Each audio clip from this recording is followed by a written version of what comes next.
Three visionaries, Dr. Nneka Chukwu, Dr. Margaret Obilo, and Dr. Angela Ikeme, authors and pacesetters, came together and wrote a powerful and long-anticipated book, Voices of Triumph, Stories of African Women Immigrants in America.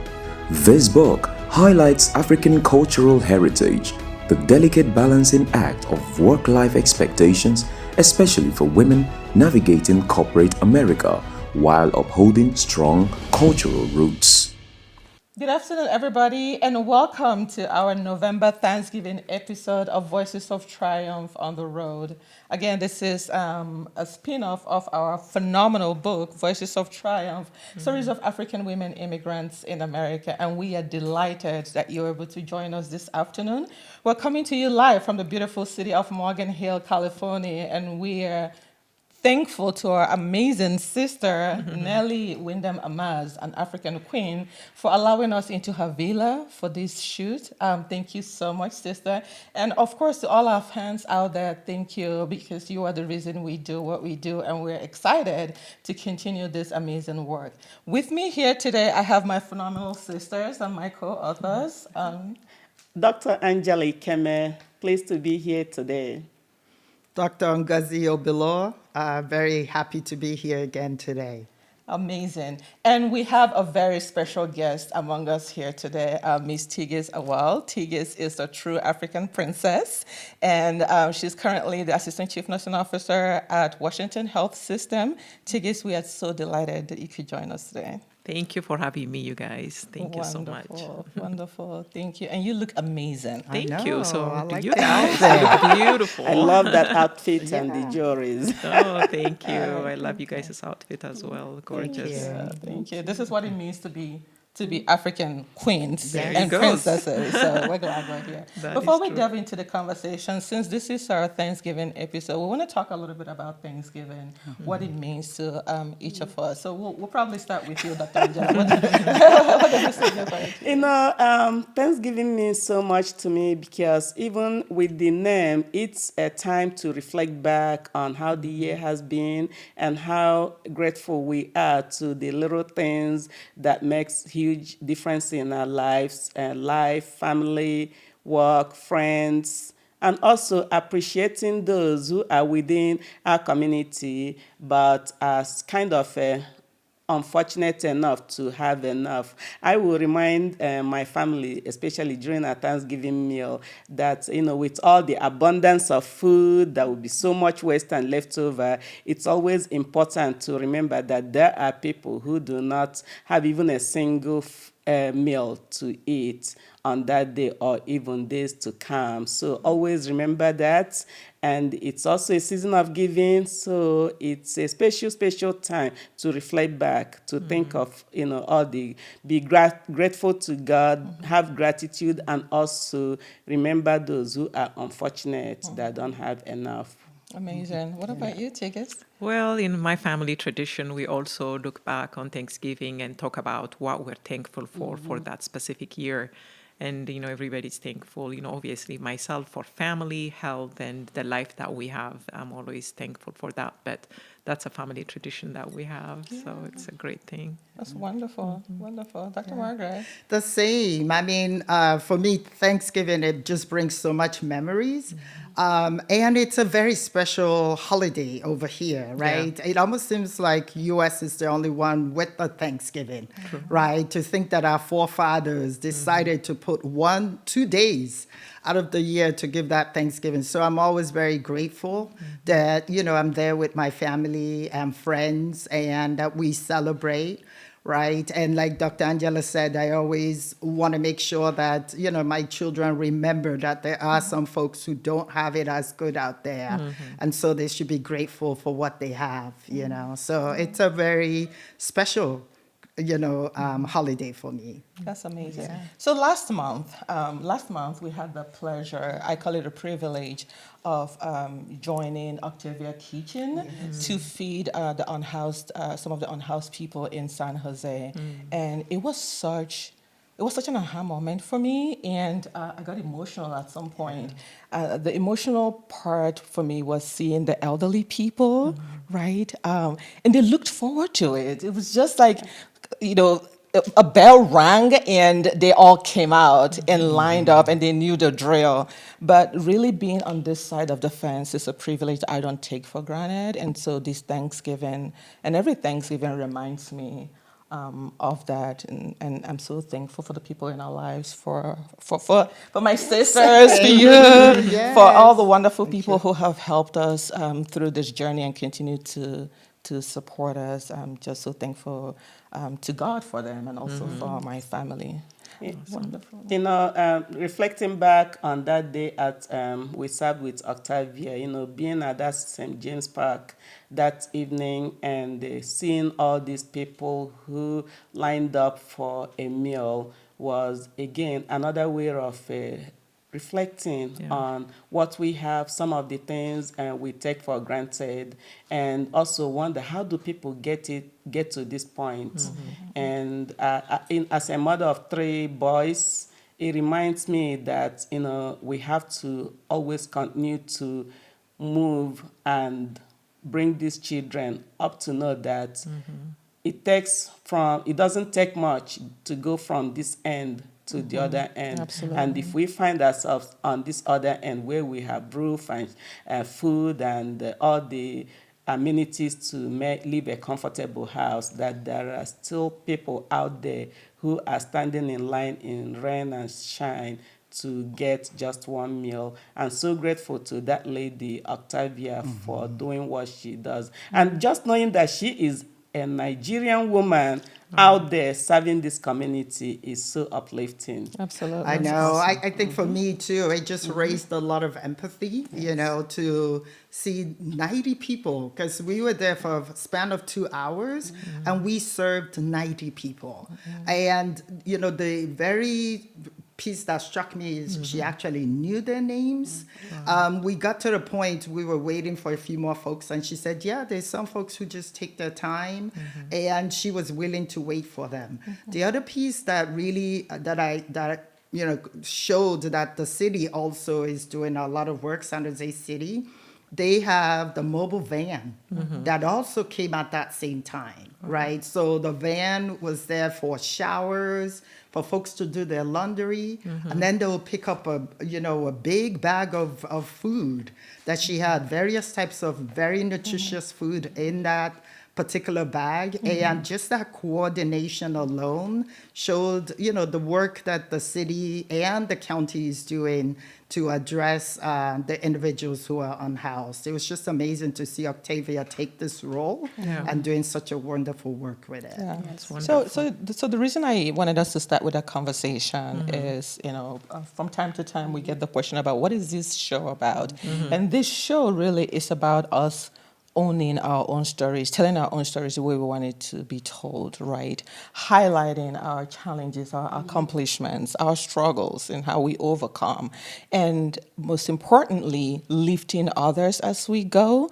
And I think that what Octavia is doing really aligns with this work that we are, with this journey that we've embarked on, but also want to continue, how do we lift as we rise? So that's really something that's important to us as we continue to do this work and showcase who we are, the talents that we bring, the gifts that we are. Let's not forget those of us who are in need. And so with that, we're going to delve into our conversation with Ms. Tigis. I'm so excited to have you here. So for those of you who don't know, she and I started as baby nurses many years ago. And here we are. We've gotten younger though, right? We have.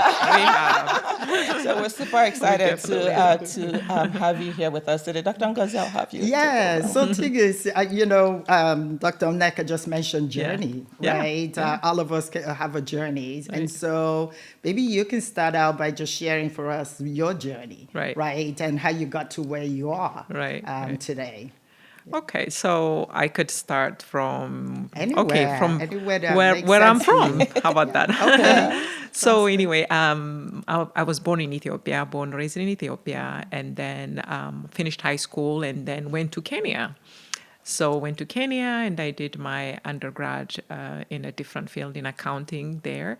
And then I came here right after I graduated, just like everyone else, came here. You know how it is. It's like, okay, what do I do here? You know, does my degree from Africa matter? Or then I have kind of like, okay, you know, I don't want to change anything. Let me just go ahead and find a job. You know, as you know, our first jobs are never the right ones, but I was always one of those people that was very persistent, and then finally got a job in accounting. And then a little bit after, I'm like, okay, this is not what I want to do, even though that's what my family wanted me to do. So I decided to go into accelerated nursing programs. So for a lot of people that came from Africa, even if you come with African degree, there is a way to get into a different career quickly.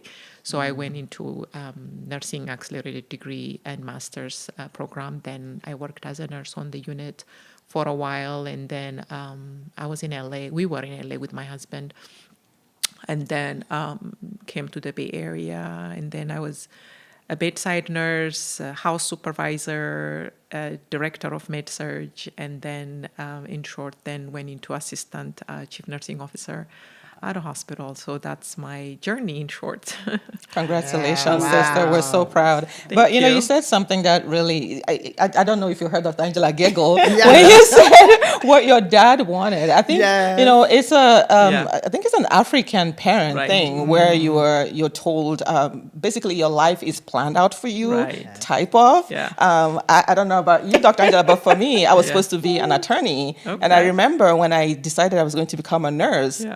you would think I committed a crime. It was that bad. What is wrong with her? Yeah. And so it's quite interesting to hear you talk about, you know, what your parents wanted Right. versus what you wanted to do. Right. So amazing. Yeah. You know, Exactly. listening to you, I'm like, okay, the same story. All of us from African continent coming here, sharing the same story. And I know we all do have challenges Right. that we have overcome, Yeah. and also do have some family impact. So I know you've said a little bit about what you wanted and what your family wanted. Right. How did the family influenced you, you know, in becoming what you are today, either through the culture Yeah. or upbringing Yeah. and the challenges that came along?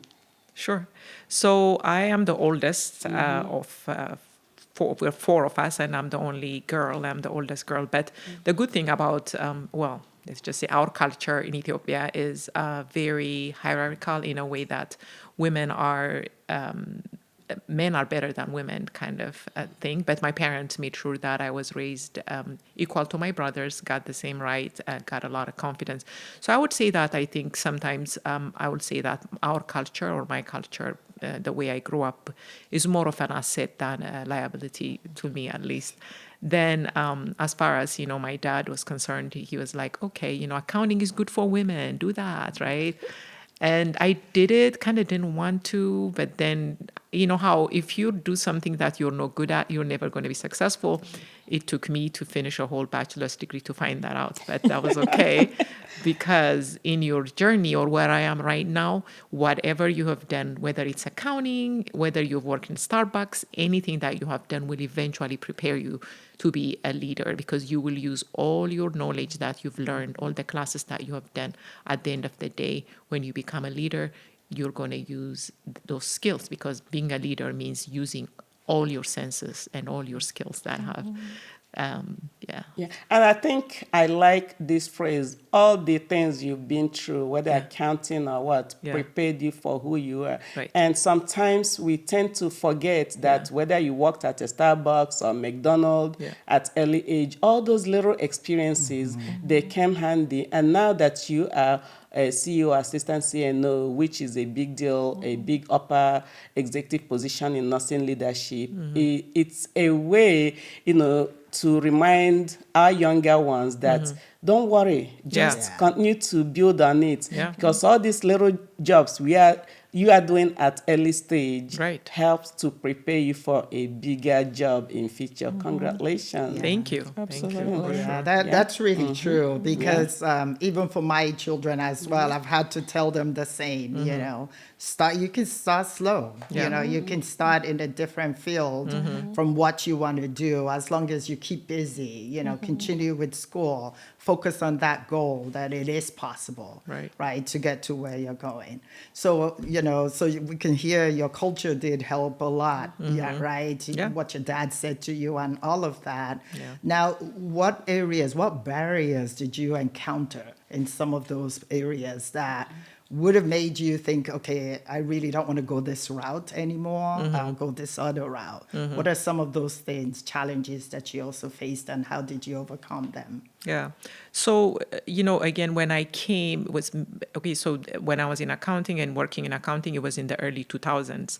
If you guys remember back then, it was the boom of the computer internet industry. And then I was working as an accountant in a software company. So back then I was like, okay, this accounting thing, I don't like it. I wanted to do my CPA. That's, my family is like, do your CPA or do your MBA, you'll be good. I'm like, no, this is not something. If you do something you're not good at or you're not passionate at, you'll never succeed. So for me, even back when I was in high school and stuff, I was more of a science person, biology, chemistry, things like that. This whole thing wasn't working out for me. So one thing I did was that, let me see if I wanted to do computers. So I did some programming classes. Back then they were calling them Java, C++, or whatever.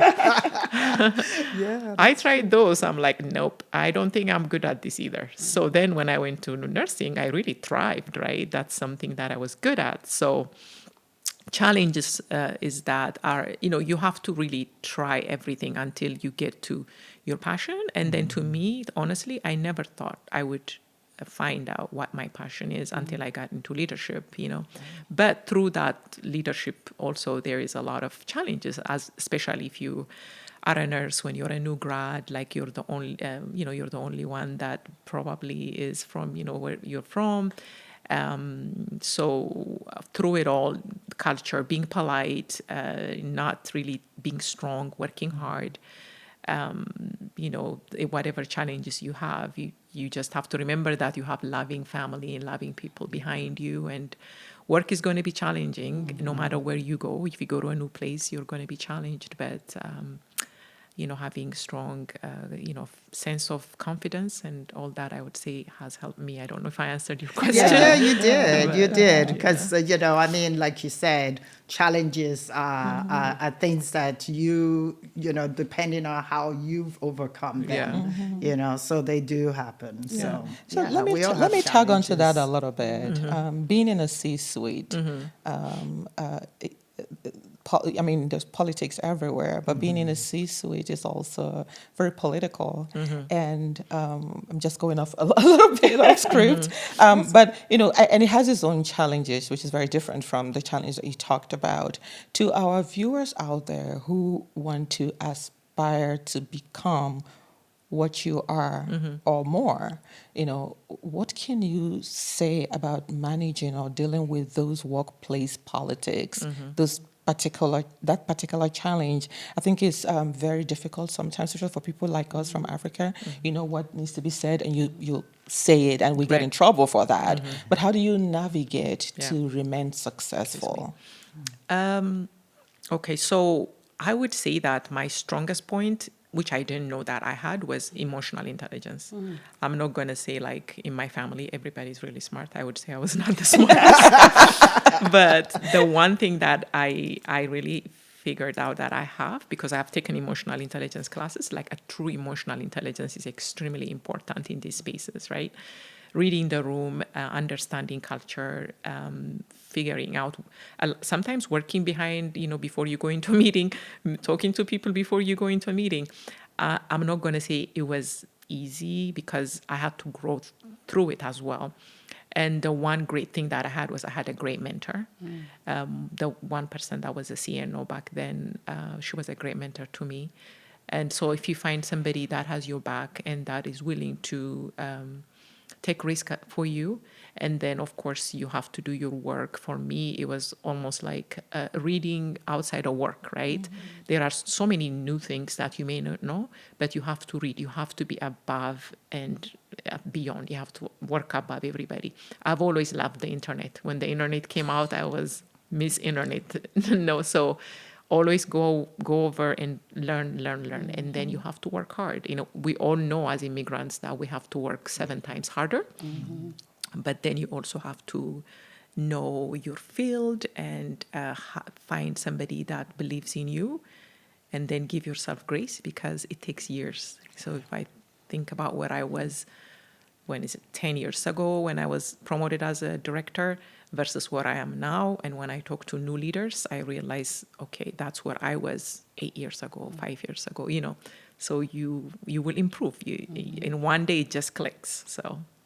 That's what I would wonderful. say, yeah. That's amazing. Can we wrap up the show now? Not yet, because you are coming up with so many important nuggets out there. You spoke about mentorship, somebody who gets your back, and also learning, reading, and a lot of us African immigrants, especially the women, when we come here, we didn't even know what mentorship was or it still is. Yep. And a lot of us are still struggling to find that right person who will carry us on. Once in a while, Dr. Neka will say, okay, it's not just looking for a mentor. We also need people who will sponsor us. Yep. Because it doesn't matter, you might have all the knowledge, all the education, but if you don't have that person who gets your back, who will tell you, keep going, right. It's so difficult. So is there any tip out there to tell our young people, how do you know that you have found the right person to tag on along, somebody who you think gets your back and will not betray you or continue to uplift you and push you up? Yeah, it's hard, it's really hard. But I think that what we have to do is, I remember somebody telling me, before I found my mentor, somebody telling me, you need a mentor, or I had a good mentor. So I didn't know what that meant until you meet the person and you would know it.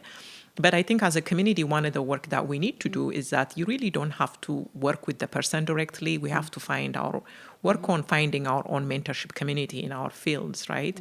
So a mentor is not always somebody that works for you. I would tell you, my dad is my mentor, my mom is my husband is my mentor. You still have people at home that have your back, your friends, and when you tell them your story, even if they are not with you, but if you tell them the story, there's always some advice that they give you. So mentorship in your career is extremely important if you're lucky enough to find it, but also, make sure that you have people at home that you talk to about different things that happen at home and that know you, because, these people know you, they know your weakness and they know your strength. So use your own, resources in your family and friends That's group. wonderful. Awesome. Yes, that's really great, Definitely. because you're touching on the fact that it's not just someone you know, or, that even your family members, are your mentors as Right. well. It just depends on what the conversation is and how you're leading that.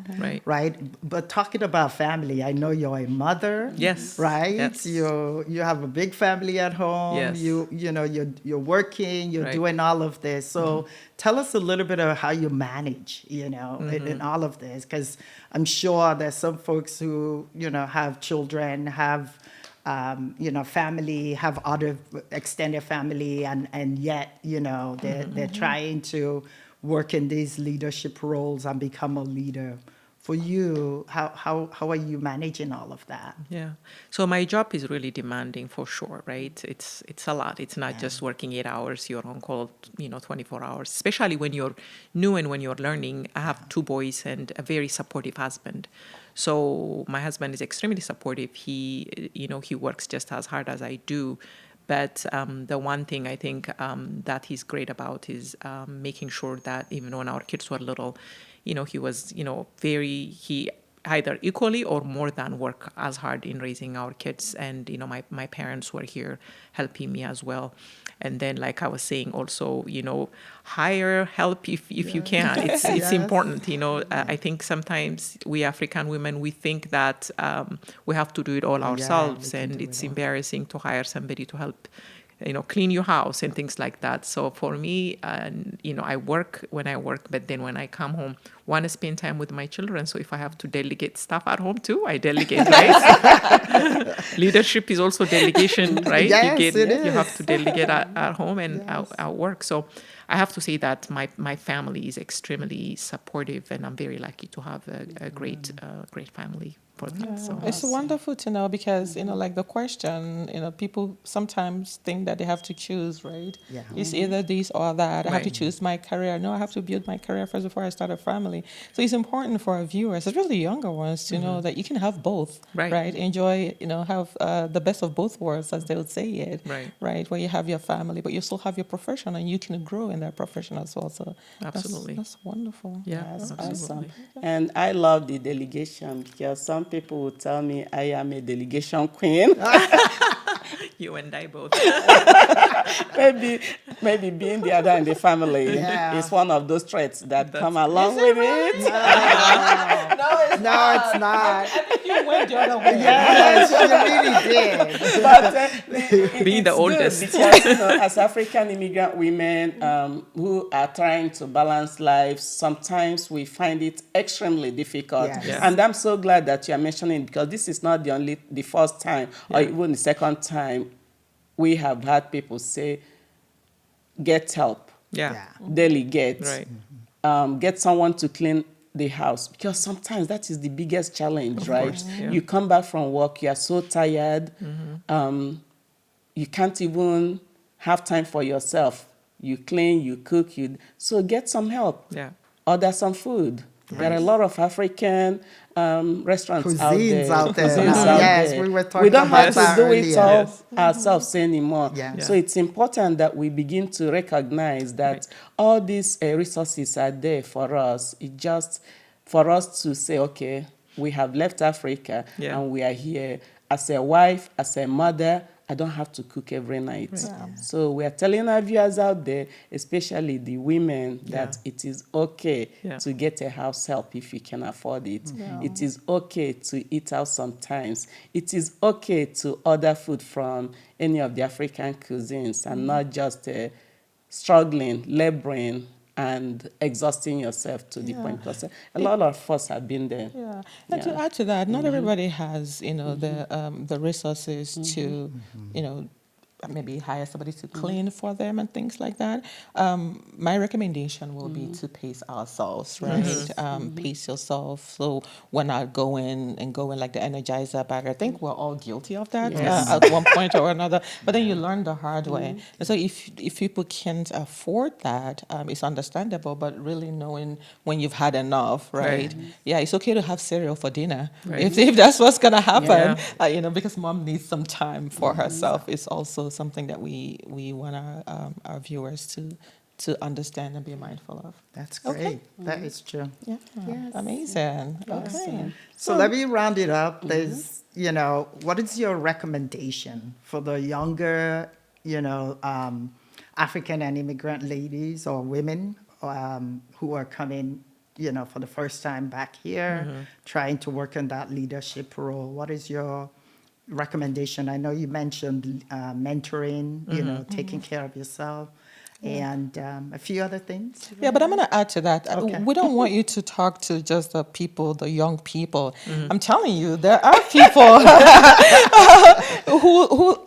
who think it's impossible. Yeah. Yes, we have the younger people that are coming up and they don't have all the answers. But there are also people within our own age bracket and range and who've been here for some time who are struggling. And so we would like for you to also give your recommendation, keeping those people in mind. Right? I would talk about both. Okay. Yes. So for our, age group that is, trying to grow and be a leader, first of all, find the right environment as far as work is concerned, and then take the right path, right? For me, that path was Neka and I, work together, and Neka knows the path. But that path for me was, especially when it comes to hospital leadership, nursing leadership, that path for me was being a house supervisor, because that gives you a lot of hospital operation knowledge, not just, unit operation, but hospital operation knowledge. Being that, of course, getting your education, your master's, your DNP is always important. Then from there, again, grow from there, like whether apply to jobs, whether it's a unit manager. Right now, there's not a lot of places where, getting a unit manager is not easy. There's a lot of openings out there. And then go ahead and do unit manager, and then from there you get to grow. But then when you're in that area, when you're a house supervisor and a unit manager, how do you shine, right? Again, use your emotional intelligence. Networking is extremely important for whether it's for young people or for older people. Networking is extremely important, and taking a risk. Yeah. Risk is important. If you don't grow in one organization, then just leave that organization and find a place where they appreciate you and that you get to grow, if that's really your goal. For me, I just I would say accidentally, got to where I did, because it was never my intention to, even leave the unit. But then other people saw something in me and they just pushed me to grow. So it's an unusual path, to say the least. But again, that's what I would say for our generation, and finding a mentor is extremely important too. Yes. And for young people, which Nakanos that I have a lot of passion for, people even in Africa that I actually mentor to do, what kind of fields are important right now. The world is getting very competitive, right?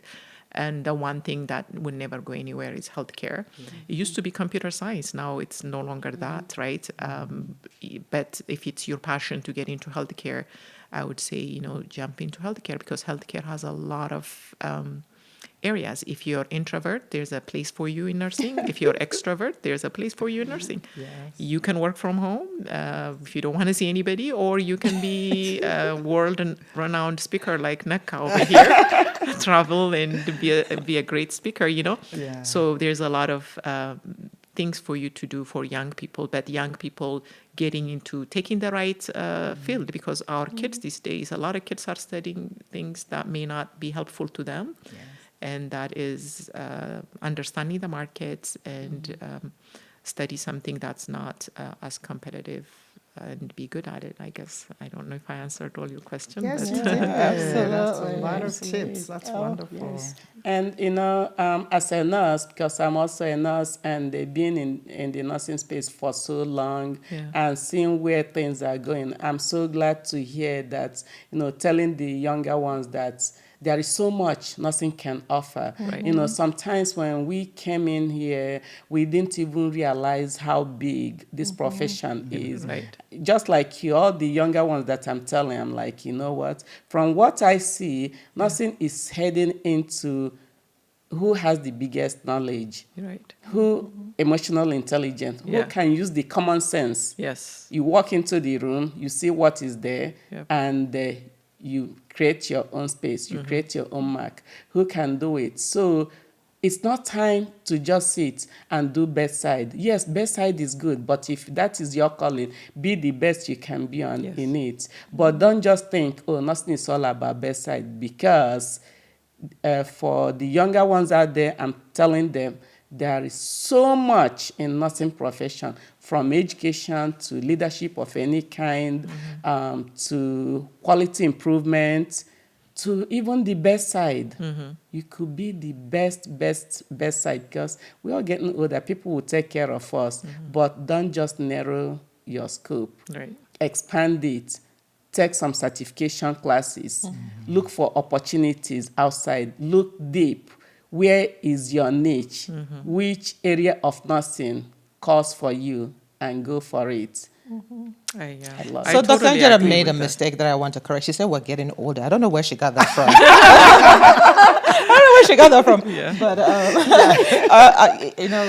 you made a very important point. Looks like she's recruiting too. I know. Yes, it sounds like she's recruiting. Oh my goodness, we're not all nurses. But that is true, because some of the question that asked me that I may not have answered 100%. You're absolutely right. I think you actually answered it. Being a bedside nurse, how do you get from a bedside nurse to where you are right now? And then the one thing that nursing or any kind of medical field is that it's a lot of people, right? You really have to deal with a lot of people. So you have to have good people skills. You have to really control your emotions. Sometimes a lot difficult things happen, as you guys know, whether it's a patient or a colleague or somebody presses your button. So controlling your emotion and working with people, you really have to have the people skills to be in leadership and actually grow from there. And somebody will notice. Like for me, other people noticed and they push me to, okay, you'd be good at this. So that's also extremely important. Somebody will push you to be a charge nurse because you are this great nurse that has it all, that can have the emotional intelligence, that have the emotional control. Somebody will say, hey, be a charge nurse. Then next thing you know, hey, be a staff nurse 3. And then next thing you know, oh, this person is retiring. Can you be a manager? So that's kind of, people see. That's, I think, one thing about healthcare is that people see your strength and they'll always recruit you. Yeah. I think in addition to that, emotional intelligence is such a wonderful concept. And, it's a journey that we're all on. And from time to time, because you're human, you may lose your cool, but really learning from that and applying those lessons to the next time somebody pokes at you is important. But I just want to put this last question out there, Tigis. As you look back in this amazing career that you've had and still growing and thriving, what are some of the moments that you're proud of the most? What are some of the accomplishments? Because I know, what we call that false sense of humility. Knowing my sister here, she's not one to say, "Oh, I've done this or that." Can you share just a little bit of that with us? For me, it comes down to why do I do what I do, right? Why am I so happy to wake up and go to work in the morning, right? To be honest, mine is very simple. Because I love the people that I support. I would say that I'm a servant leader. I love the nurses that I help, the patients that I help.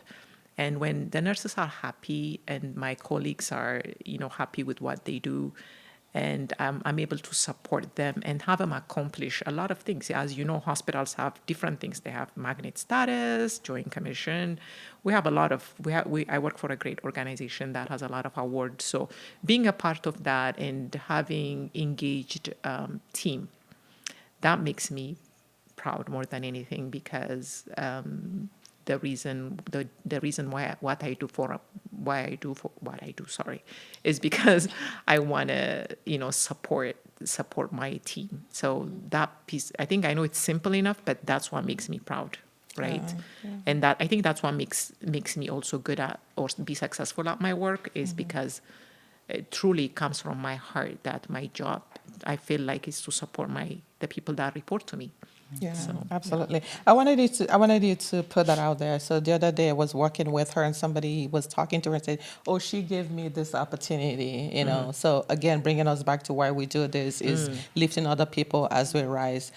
Tigis, it has been amazing spending this afternoon with you. I mean, we could talk forever, but unfortunately we can't. Yes. But we've really enjoyed spending the afternoon with you. Thank you for sharing your knowledge, your passion. I mean, we can see it's palpable, right? Your passion is palpable about the work you do. So thank you for all you do. Thank you for being here with us.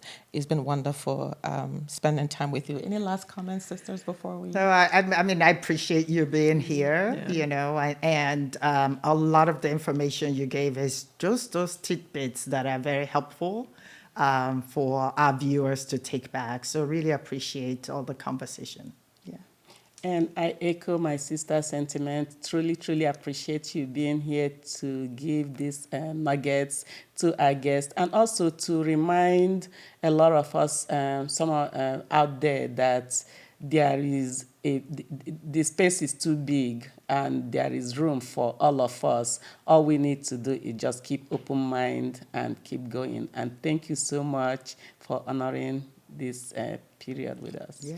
Thank you. You guys are so sweet. Nicest people I ever met. I really appreciate you having me. Thank you so much. All right, welcome. thank you. Thank you. And to our amazing audience, thank you so much for opening your hearts to us and opening your homes to us.